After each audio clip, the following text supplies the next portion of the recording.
মনটাও বেশি একটা ভালো না, কারণ তোমরা অনেকেই তো জানো যে বাংলাদেশের একজন বিখ্যাত মানুষ না, আমার খুব পছন্দের একজন বড় ভাই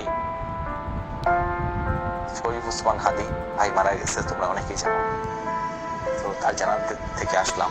তো আজকের ক্লাসটা আমরা হাদি ভাইকে ডেডিকেট করতে চাই। হ্যাঁ, আমি জানাজা থেকে আসলাম, মানে গত অক্টোবরে ভাইয়ের সাথে প্রায় ঘন্টাখানেক আমার কথা হয়েছে। ঘন্টাখানেক অনেক কথা বলছিলাম ভাই যে বাংলাদেশে থেকে কি করবেন, কি হবে না হবে।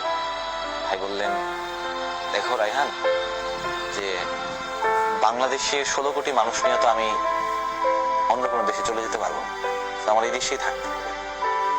তো এই দেশে থেকেই লড়াই চালাই যেতে হবে। বাংলাদেশের মানুষটা আপনাকে বাঁচতে দেবে না। ভাই বলল, দেখো এই লড়াই হচ্ছে আজাদির লড়াই। আমি মনে করি আমার সন্তান লড়বে, বছরের পর বছর লড়বে, তারপর একটা সময় আমরা আমাদের কাঙ্ক্ষিত লক্ষ্যে পৌঁছাবো। আজাদির লড়াই চলতেই থাকবে। ঠিক আছে, তো এরকম একজন মানুষ যে কিনা মৃত্যুকে ভয় পায় না। হ্যাঁ, উনি বলছিলেন, ওনার একটা স্টেটমেন্ট খুব সবার সামনে এখন আসে, যে মানুষের মৃত্যু ফায়সালা হয় আসমানে, জমিনে না।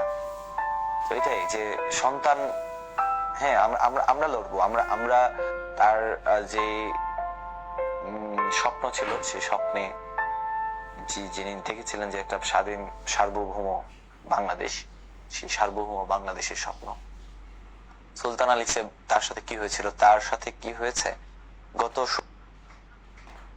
মনটাও বেশি একটা ভালো না, কারণ